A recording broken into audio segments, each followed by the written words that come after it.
దేవునికి స్తోత్రం. మీ అందరికి నా వందనాలు. నా పేరు గిఫ్ట్ అమ్మ. మాది కాపువరం. అయితే నేను ఇది 2 వారాల క్రితమే సాక్ష్యం చెప్దాం అనుకున్నా. అయితే నాకు బాగా నేను ఆల్రెడీ అన్నయ్య ప్రార్థన చేశాడు. నిజంగా దేవుడు ఎంతగానో స్వస్థపరిచాడు. అయితే ఒక ఫైనాన్షియల్ ప్రాబ్లం అనమాట.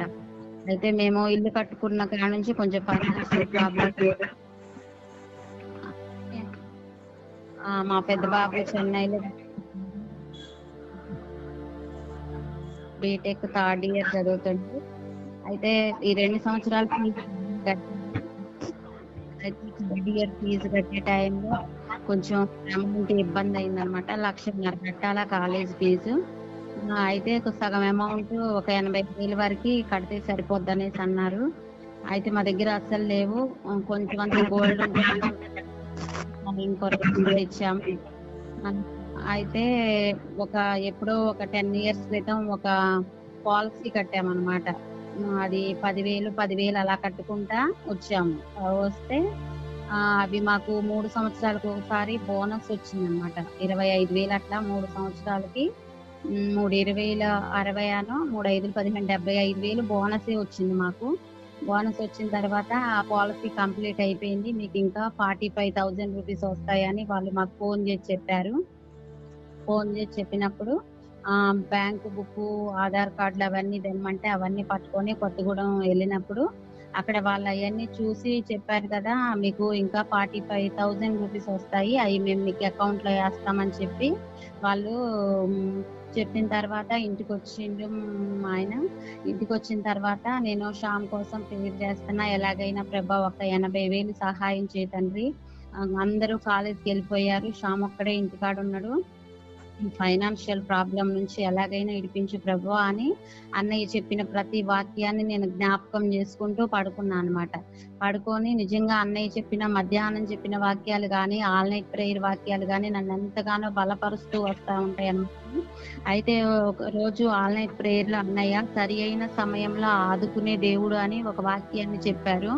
చెప్పినప్పుడు నిజంగా నాకు ఆ వాక్యం గుర్తుకొచ్చింది. ఆ వాక్యం గుర్తుకొచ్చి నైట్ ప్రేయర్ చేశాను అనమాట. ఎలాగైనా ప్రభా సరైన సమయంలో ఆదుకునే దేవుడినని నువ్వు మాట ఇచ్చావు కదా, నా జీవితంలో నెరవేర్చవా ప్రభా. ఒక 80,000 ఉంటే చాలు, షామ్ కాలేజీకి వెళ్ళిపోతాడు, అందరు పిల్లలు వెళ్ళిపోయారు, బాధపడతాండి బాబు ఎలాగ ప్రభు అని నేను దేవుని దగ్గర మొరపెట్టినప్పుడు నిజంగా తెల్లవారి మాకు ఎంతైతే అవసరమో ఆ 80,000 వాళ్ళు ఇవ్వాల్సిన 45,000 అని చెప్పిన వాళ్ళు 80,000 వేసారు అకౌంట్ లో.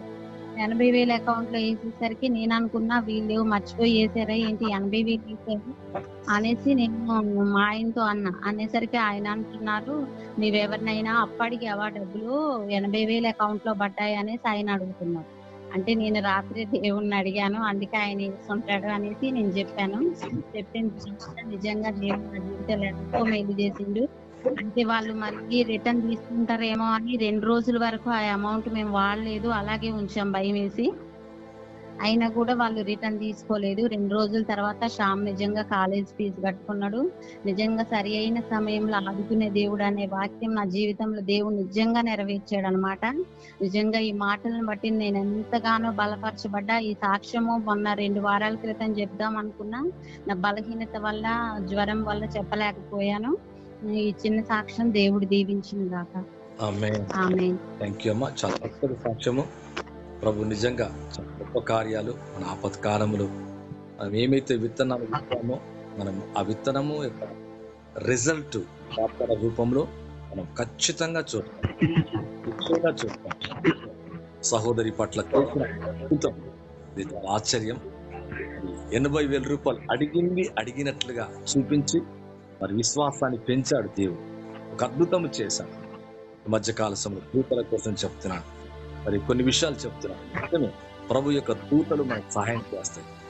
ఎప్పుడైతే వాక్యాన్ని ఎత్తిపడతామో, విశ్వాసంతో మనం ఎప్పుడైతే ప్రార్థిస్తామో, ఇటువంటి కార్యాలు చక్కటి సాక్ష్యం, బ్యూటిఫుల్ ఒక అద్భుతమైన సాక్ష్యాన్ని బట్టి నేను ఎంతగానో దేవుని స్తుతిస్తున్నాను. ప్రభు మీ జీవితం ఇంకా సమృద్ధిగా చేతుల నిండా ఆశ్చర్యకరమైన కార్యాలు చేసి మీ చేతుల నిండా సమృద్ధించని కాక. కలవరం, భయం, బలహీనతలన్నీ తొలగి మరి కావలసిన దానికంటే మించిపోయి ఇంకా మీ చేతిలో సమృద్ధిగా ఉంటుంది గాక. Thank you sister. God bless you తల్లి. ప్రభు మిమ్మల్ని దీవించి ఆశీర్వదించును గాక. ఆమేన్.